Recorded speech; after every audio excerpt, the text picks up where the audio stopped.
आगे हम लोग चैप्टर 2 में आगे की ओर बढ़ेंगे। यह जो टॉपिक है आपको क्वेश्चन करके नहीं लिखना, यह स्टार मार के लिखेंगे। और यह जो बता रहे हैं आपको मैट्रिक का जब एग्जाम होगा तो 1 नंबर के ऑब्जेक्टिव भी आ सकता है। और आगे कंपटीशन का भी कोई एग्जाम दीजिएगा, अभी जैसे रेलवे का कोई तैयारी करता है, बैंक का कोई तैयारी करता है, एसएससी का तैयारी करता है, तो उससे भी आप क्वेश्चन पूछ सकते हैं। यह कंपटीशन में भी निश्चित रूप से आता है। तो देखिए है कि कोची कोची है सो हेडिंग में लगाना है स्टार मार के कि कुछ प्रमुख पदार्थों में पाए जाने वाले अम्ल, यानी पदार्थ बहुत सारा है, पदार्थ बहुत सारा है, अनगिनत है। उतना हमें आता है या हम लोग जिस स्तर से पढ़े थे अगर पूछेंगे तो 1000 होगा। अब 1000 में कौन अम्ल पाया जाता है वो सबको थोड़े पता है, लेकिन फिर भी बाबू जो मेन है पदार्थ उसको आपको लिख दिया गया है। इतना कम से कम टंच करके रखेंगे ताकि कोई भी कंपटीशन अगर आप आगे जा करके दें तो आपको किसी प्रकार का कोई प्रॉब्लम का सामना करना ना पड़े। तो देखिए कुछ प्रमुख पदार्थों में पाए जाने वाले अम्ल, तो देखिए कौन कौन अम्ल कौन चीज में पाया जाता है। देखिए पदार्थ है सिरका, सिरका में कौन सा अम्ल पाया जाता है तो एसिटिक अम्ल पाया जाता है, एसिटिक अम्ल। फिर देखिए है संतरा और नींबू, ये बहुत जरूरी है। संतरा और नींबू में कौन सा अम्ल पाया जाता है तो साइट्रिक अम्ल पाया जाता है। फिर उसके बाद थर्ड में है देखिए इमली, इमली में कौन सा अम्ल पाया जाता है तो टार्टारिक अम्ल, इमली में कौन सा अम्ल पाया जाता है तो टार्टारिक अम्ल। उसके बाद देखिए खट्टा दूध है, इसको हम लोग बोलेंगे दही भी बोल सकते हैं कि खट्टा दूध या दही में कौन सा अम्ल पाया जाता है, यह भी आई है। ये कौन अम्ल पाया जाता है तो देखिए लैक्टिक अम्ल पाया जाता है। देखिए काटता है तो बीख चढ़ता है ना, जो बीख बोलते हैं, देखिए बीख आखिर है क्या, चींटी का डंक, बिच्छू का डंक, मधुमक्खी का डंक है सब। बल्कि बिढ़नी काटता है तो बिढ़नियों काटला पर देखिए बिढ़नी या भौरा काटता है तो शरीर में लगता है ना कि जैसे कुछ घुस रहा है, पदार्थ ऊपर की ओर चढ़ रहा है। तो देखिए ये सबके डंक में क्या पाया जाता है तो मेथेनोइक अम्ल, उसी को बोलते हैं फॉर्मिक अम्ल, कल बतेबे किए थे। तो देखिए मेथेनोइक अम्ल पाया जाता है या फॉर्मिक अम्ल पाया जाता है इस सबके डंक में। अब देखिए सेव, सेव में पाया जाता है मैलिक अम्ल। उसके बाद देखिए है चाय, चाय में पाया जाता है टैनिक अम्ल। उसके बाद अम्बला, यह भी इम्पोर्टेंट है, आंवला या प्याज, इसमें भी पाया जाता है एस्कॉर्बिक अम्ल। तो आगे आपको 1 नंबर के ऑब्जेक्टिव के लिए भी यह जरूरी है और प्लस आपका हो गया माने आगे कोई कंपटीशन का एग्जाम दीजिएगा तब बस कोई दिक्कत का सामना नहीं करना पड़ेगा। तो इतना हो गया टंच, आगे हम लोग बढ़ेंगे। देखिए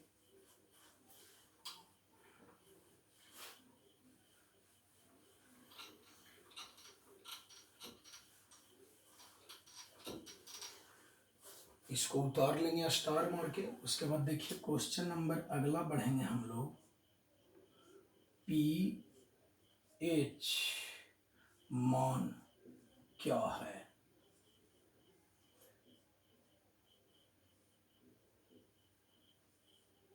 या खाली हम लिख सकते हैं पीएच क्या है, बात बराबर है, पीएच क्या है बताएंगे। इसका फुल फॉर्म भी पहले जान लीजिए अच्छे से, धीरे धीरे एकदम। किसी बिलियन में, किसी बिलियन में, बिलियन आप लोग 9th में पढ़े थे, 2nd चैप्टर में पढ़ना था कि बिलियन जो है 2 या 2 से अधिक पदार्थों का एक समांगी मिश्रण है जिसमें अवयवों की मात्राएं आवश्यकता अनुसार परिवर्तित की जा सकती है। आप लोग 9th में पढ़े होंगे जैसे शरबत बनाते हैं तो शरबत है तो बिना दो चीज के शरबत कैसे बन जाएगा, कम से कम चीनी और पानी चाहिए ना। अब बाकी तो आप नींबू डालिए, रसना डालिए और जो बर्फ डालिए, जो चीज डालिए, लेकिन तो वो जो शरबत बनाते हैं वो बिलियन या घोल का उदाहरण है। तो जरा देख लीजिए कि पीएच मान क्या है। तो देखिए किसी बिलियन में हाइड्रोजन आयनों, तो आपको कल ही बताए थे कि हाइड्रोजन आयन को सूचित करते हैं H+ से, यानी H के ऊपर एक कोना में यहाँ पर पॉजिटिव का चिन्ह दे देना है। यानी किसी विलयन में हाइड्रोजन आयनों के सौंदरण के व्युत्क्रम, व्युत्क्रम मीन्स क्या होता है, उल्टा। तो इतना के नीचे बाबू कुछ नहीं है तो एक है, तब इसको व्युत्क्रम करना है, तब व्युत्क्रम के मतलब हो गया कि एक ऊपर कर दो। हाइड्रोजन आयनों के सौंदरण के व्युत्क्रम के लघु गणक को, लघु गणक जो होता है ये मैथ का चीज है। मैथ में पहले हम लोग पढ़ते थे तो 9th में ही पढ़ना था, लघु गणक का कंपटीशन में पढ़ना है। अभी ये इधर है नहीं, बता देता हूँ कि लघु गणक है। तो लघु गणक को अंग्रेजी में कहते हैं लॉगरिथम, हम लोग पढ़े हैं तो लॉगरिथम कहते हैं। तो इसलिए इसको 3 अक्षर जो शुरू में है ना LOG, तो लॉग बोलते हैं। तो लॉग के मतलब याद रखना लघु गणक होता है। तो इसको शॉर्टकट में यहाँ पर लिख दिया जाता है LOG। अब देखिए बराबर, अब इधर पर लिख रहे हैं हम PH। अब देखिए फिर से एक बार बता रहा हूँ, किसी विलयन में हाइड्रोजन आयनों के, तो देखिए हाइड्रोजन आयन यह है, किसी विलयन में हाइड्रोजन आयनों के व्युत्क्रम, तो व्युत्क्रम मैंने देखिए उल्टा हो गया, व्युत्क्रम के लघु गणक को, लघु गणक को बतेबे किए कि अंग्रेजी होता है लॉगरिथम, इसलिए उसको शॉर्टकट में LOG बोलते हैं। LOG लॉग, लॉग माने सोचना है, लघु गणक को क्या कहते हैं तो PH या PH मान कहते हैं। अब इसको हम क्या लिखेंगे, ऐसे भी करके लिख सकते हैं PH बराबर, अब ये देखिए इधर नीचे है ना, बटा के नीचे है, अब इसको ऊपर ले जाएंगे तो इधर पर जानते हैं कि माने माइनस हो जाता है आगे में, तो आगे में ना होकर के इसमें शुरू में देना है, यानी PH बराबर माइनस लॉग H प्लस, ये फॉर्मूला ही होता है PH बराबर, तो यही याद रखना है। अब क्वेश्चन तो लिखा हुआ है, ये है PH मान क्या है, तो आंसर में लिखिए किसी विलयन में, किसी विलयन में हाइड्रोजन आयनों के, किसी विलयन में हाइड्रोजन आयनों के व्युत्क्रम, व्युत्क्रम अधा वायु अधा क्रम, हाइड्रोजन आयनों के व्युत्क्रम के लघु गणक, लघु गणक एक माथा से, लघु गणक को, लघु गणक को उस विलयन का PH मान कहा जाता है, उस विलयन का PH मान कहा जाता है, उस विलयन का PH मान कहा जाता है। नीचे लिख लीजिए अर्थात, अर्थात मैंने कहे के मतलब, ये दोनों लाइन उतार लीजिए नीचे, ये दोनों लाइन उतार लेंगे,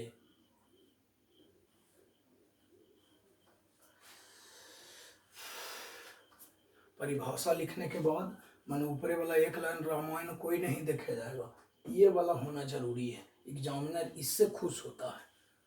आगे भी जाइएगा तो और डिटेल में पढ़ना पड़ेगा, PH वाला मैथ भी पढ़ना है, आगे पढ़ना है इंटर में, अभी ये नहीं पढ़ना है, इंटर में पढ़ना है।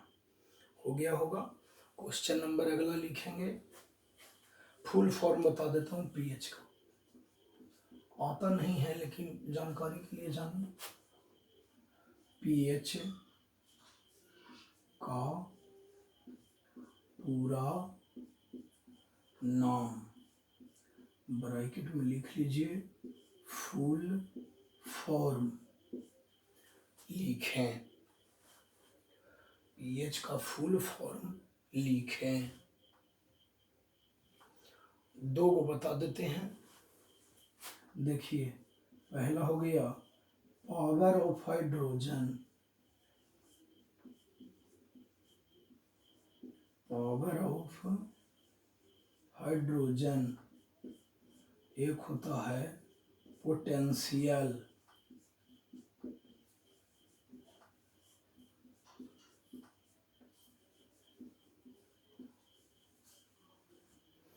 पोटेंशियल ऑफ हाइड्रोजन, ये PH का फुल फॉर्म दोनों हो गया, लिख लेंगे।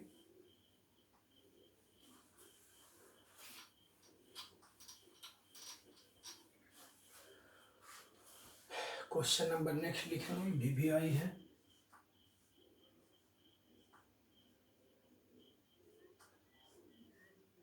पीएच स्केल क्या है? पीएच स्केल क्या है? अच्छे से आप लोग याद करिए। आप लोगों को पता ही है कि अभी मैट्रिक का रिजल्ट निकला नहीं है, लेकिन देखिएगा कि रिजल्ट निकलेगा तो हर एक बार आप लोग जहाँ पढ़ते हैं वहाँ का रिजल्ट कैसा रहता है ये कहने का ज़रूरत नहीं है, बोलने का कोई ज़रूरत नहीं है। कहे कि इसके गवाह आप लोग स्वयं हैं कि अगर थोड़ा सा अगर 5 मिनट 10 मिनट लेट से अगर आप आते हैं पढ़ने के लिए तो आपको बैठने के लिए जगह नहीं मिलता है, तो इसके गवाह तो आप खुद हैं। तो आखिर विश्वास भरोसा और हम लोग का रिजल्ट आखिर टंच रहता है हर एक साल कि बस जितना में सभी जगह सब उछलता है कि आए हमारे यहाँ 10 गो फर्स्ट डिवीज़न आया और 20 गो फर्स्ट डिवीज़न आया। हम लोग तो फर्स्ट डिवीज़न गिनते ही नहीं हैं कि कितना कितना फर्स्ट डिवीज़न आया है। सो हम लोग देखते हैं कि 75 से माने ऊंचा कितना नंबर आया है, 80% से ऊंचा कितना नंबर लाया है। पिछला बार भी बहुत सारा विद्यार्थी लाया है। अब फर्स्ट डिवीज़न का तो खैर कोई गिनती ही नहीं है, ये तो आप लोग खुद जानते हैं कि आप लोग के अगल बगल जितना है टोला पड़ोस किन्हीं के भैया किन्हीं के दीदी पढ़वे किए हैं। इस बार भी रिजल्ट निकलेगा तो आप लोग देख लेंगे अच्छे से, कहने की तो कोई ज़रूरत नहीं है। इसलिए अगले साल आप भी तैयार रहिए और अच्छे से पढ़िए, डेली याद करिए, क्योंकि समय बीत जाएगा तो बस कुछ नहीं होने वाला है। अगर आप समय को बर्बाद करते हैं तो एक दिन समय जो है वो आपको बर्बाद करके छोड़ देगा। यही सफलता का मूल मंत्र है। इसलिए टाइम इज मनी, समय को महत्व दीजिए, समय मूल्यवान है। तो पीएच स्केल क्या है देखिए समझिए। स्केल, स्केल अंग्रेजी का शब्द है। स्केल मीन्स होता है पैमाना। तो जिस प्रकार से अगर हमें बुखार लगती है हम लोग को तो थर्मामीटर से बुखार मापते हैं ना, थर्मामीटर से बुखार मापते हैं। दूध है तो दूध की शुद्धता को हम लोग लैक्टोमीटर से मापते हैं कि दूध माने शुद्ध है या नहीं है। दूध की शुद्धता को मापते हैं लैक्टोमीटर से। तो उसी प्रकार से लेखनी लिखा हुआ पीएच स्केल, इसका मतलब यह एक ऐसा स्केल है जिसके द्वारा पीएच को मापा जाता है। ठेठ भाषा में पहले समझ लीजिए, जो लिखना है वो हम लिखवाएंगे। पीएच स्केल क्या है तो ठेठ भाषा में समझिए कि एक ऐसा स्केल है, स्केल माने पैमाना, जिससे पीएच को मापा जाता है। अब किसके पीएच को मापा जाता है तो सुन ले जाइए। विलयन अम्लीय है या क्षारीय है या उदासीन है, तो तीनों के बारे में ये पीएच स्केल से ही पता चलता है। जैसे हम आप लोग को अम्ल क्षारक में पहले अंतर बताए थे तो लिखवाए थे ना कि अम्ल का जो पीएच मान है वो होता है 7 से कम। यानी इसका मतलब हो गया कि अगर हम नींबू खाते हैं, इमली खाते हैं, तो ये सारे चीज़, आंवला खाते हैं तो ये सारे चीज़ में खट्टापन का गुण पाया जाता है। दही खाते हैं तो खट्टापन का गुण पाया जाता है। तो यदि अगर हम दही है तो दही में अगर हम पीएच स्केल को अगर हम डाल दें तो उस पर लिखा हुआ रहता है 0 1 2 3 4 5 6 7 8 9 10 11 12 13 14। तो अगर दही में अगर पीएच स्केल को डाल देंगे तो दही जखन ये खट्टा है तो आप खुद सोच सकते हैं कि दही में लैक्टिक अम्ल है यानी अम्ल है ना, तो इसका पीएच मान कितना होगा 7 से कम। या ऐसे हम आपको बता देंगे, आगे यह भी लिखवा देंगे कि कौन कौन से पदार्थ का पीएच मान कितना होता है। इम्पोर्टेंट 10 गो हम अगला वीडियो में लिखवा देंगे कि हाँ किसका पीएच मान कितना होता है, वह भी आप याद रखेंगे। लार का, खून का, ये सब बता देंगे हम आप लोग को। मेन जो है वो सब बता देंगे, बेफिक्र रहिए। तो बता रहे थे आप लोग को हाँ कि मैंने दही में डाल दिए पीएच स्केल को तो निश्चित रूप से कन्फर्म है कि दही है, लैक्टिक अम्ल दही होता है यानी अम्ल है। तो यानी क्या होगा उसमें से निश्चित रूप से वो कोची हो जाएगा, पीएच मान उसका कम आएगा। कितना से कम तो 7 से कम। कितना से कम आएगा तो 7 से कम आएगा। तो आप लोग याद रखेंगे 7 से कम आएगा। तो या अगर क्षारक, आप लोग को बताया था कि क्षारक कौन है, तो क्षारक है बेकिंग सोडा, बताए हैं पहले बेकिंग सोडा, तब ना पेटवा जलन दूर करे में बेकिंग सोडा के प्रयोग कैल जा है। तो क्षारक में अगर हम, क्षारक का विलयन है, उसमें अगर हम पीएच स्केल डालेंगे, तो पीएच स्केल डालेंगे तो कन्फर्म है कि उसका पीएच मान 7 से अधिक आवेगा। और याद रखना बाबू, उदासीन जो होता है, उदासीन विलयन कोई अगर है, तो उसका पीएच मान जो है एकदम पूरे पूरे 7 यानी 7 आता है। याद रखना, 1 नंबर के ऑब्जेक्टिव कंपटीशन में, दुनिया के कोई भी कंपटीशन के एग्जाम दोगे तो यह क्वेश्चन एकदम आने योग्य होता है कि शुद्ध जल का पीएच मान कितना होता है, तो आंसर कितना बोलेंगे, 7 बोलेंगे। कहे कि जो शुद्ध जल है वो जो है न अम्लीय होता है और न क्षारीय होता है, न वो अम्लीय होता है और न क्षारीय होता है, इसलिए उसको 7 बोलना है। तो क्वेश्चन जब लिख लिए तो लिखेंगे पीएच स्केल, पीएच स्केल एक ऐसा स्केल होता है जिससे, पीएच स्केल एक ऐसा स्केल होता है जिससे किसी पदार्थ के अम्लीय, अम्लीय कौमा देंगे, क्षारीय, क्षारीय या उदासीन होने, उदासीन होने की माप की जाती है, उदासीन होने की माप की जाती है। हो गया, पैराग्राफ चेंज करके नीचे लिख देंगे अम्लीय विलयन का पीएच मान 7 से कम होता है, 7 अंक में लिखेंगे 7, अम्लीय विलयन का, इसी क्वेश्चन में नीचे लिखेंगे अम्लीय विलयन का पीएच मान 7 से कम होता है।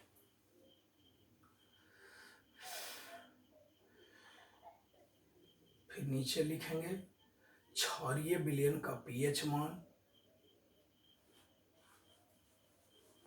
क्षारीय विलयन का पीएच मान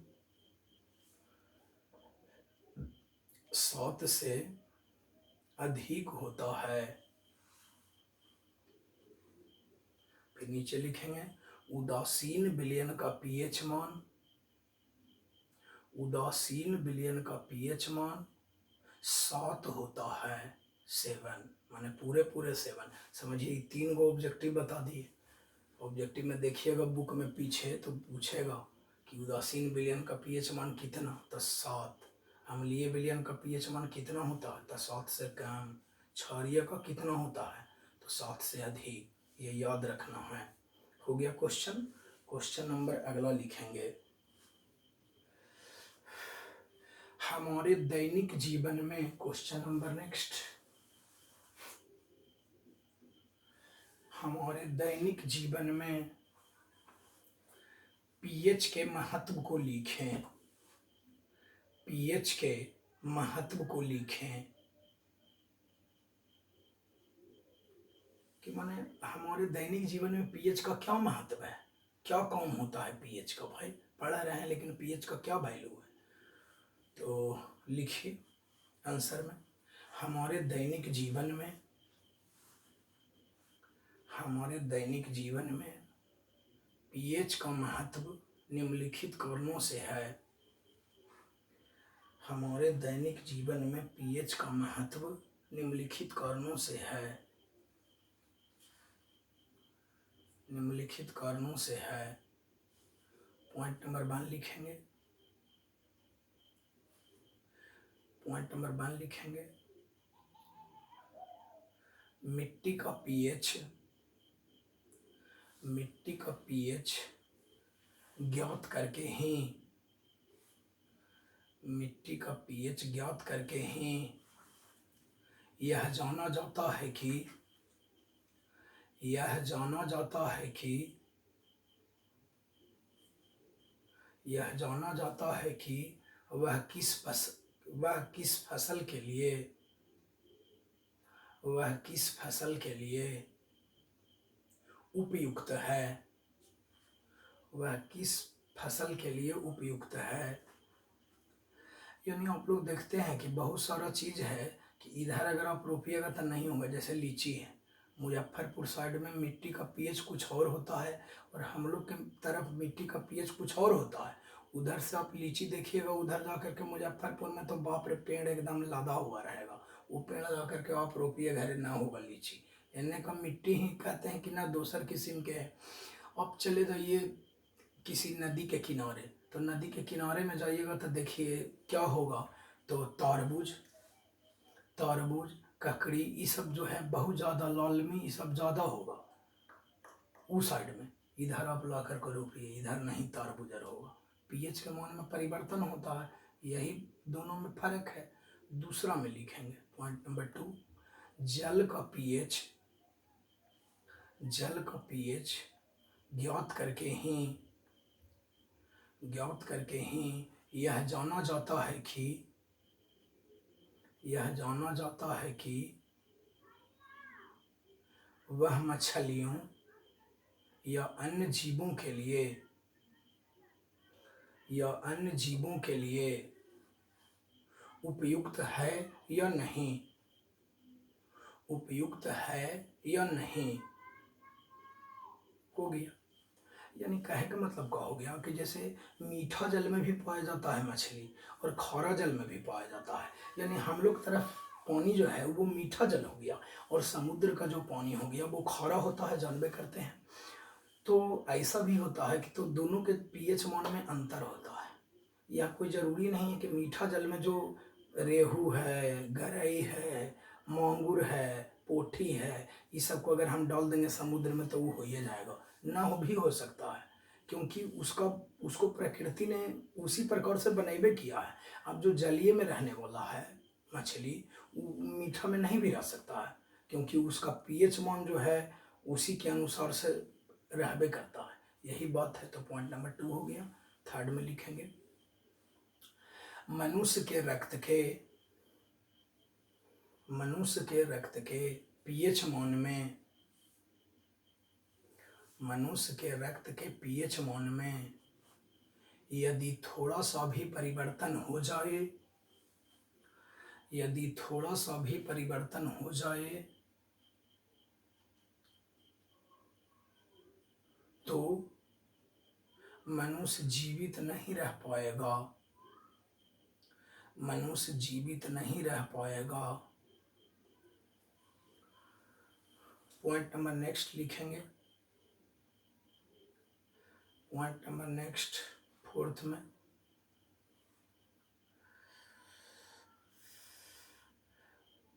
भोजन के पाचन में भी, भोजन के पाचन में भी पीएच का काफी महत्व होता है, पीएच का काफी महत्व होता है, पीएच का काफी महत्व होता है। पॉइंट नंबर अगला लिखेंगे, पीएच में परिवर्तन होने से, पीएच में परिवर्तन होने से दंत क्षय होता है। दंत, द के ऊपर बूंदा दे देंगे, त दंत, क्षय लिखिए, यरल वाला क्षय और यह दंत क्षय होता है। दंत क्षय के मतलब हो गया बाबू कोची कि दांत सड़ के गिरने लगता है। वो अगला दिन हम बतावेंगे, तब आपको पता चलेगा कि हाँ मुंह कखनी धोना चाहिए। हम आप लोग को बताएंगे। तो जो भोरे भोरे उठ करके मुंह धोते हैं वो धोने का कोई ज़रूरत नहीं है। अगर आप रात के खाना खाने के बाद अगर एक बार ब्रश कर लेते हैं ना, तो ब्रश कर लेते हैं, तब आपको सुबह में उठ करके ब्रश करने का कोई ज़रूरत नहीं है। लेकिन दांत के सड़ने का सबसे प्रमुख कारण है कि रात के कई गो ब्रश करा थे ना, खाए अब बस सुत गए आराम से, सुबह उठे अब बस ब्रश करना चालू कर दिए। अरे यार रात को जब खाते हैं, बताएंगे पूरा डिटेल में, तो रात को जब खाते हैं तो देखिए दांत का जो दांत में है, तो भोजन के बहुत सारा जो भाग है वो दांत में रह जाता है। अब दांत में रह गया तो दांत में कीड़ा है। अब बताइए कि रात में हम लोग सोते हैं 8 घंटा 9 घंटा सोते हैं, तो कीड़ा का तो भोजन मिलिए गया ना, तो उतना देरी तो 8 घंटा तो दांत के अंदर ही अंदर सड़ाई ही रहेगा। लेकिन अगर खाना खाने के बाद अगर हम रात में ही ब्रश कर लेते हैं आराम से, तो दांत में जो छिपा हुआ कण है, माने भोजन का जो कण है, वो निकल जाएगा ब्रश के द्वारा, तो कीड़ा को मिलेगा नहीं खाने के लिए, तो दांत जो है हमारा बढ़िया रहेगा। यही बात है। ऐसे तो अगर है तो संभव है तो 2 बार ब्रश करना चाहिए, लेकिन मुख्य रूप से रात को ही करना चाहिए। ये अगला दिन बताएंगे डिटेल में कि हाँ दांत के ऊपरी परत को कहते हैं इनेमल। ये सब कंपटीशन योग क्वेश्चन है। दंत क्षय में क्या भूमिका होता है ये हम डिटेल में बताएंगे, बस अच्छे से देख लेंगे।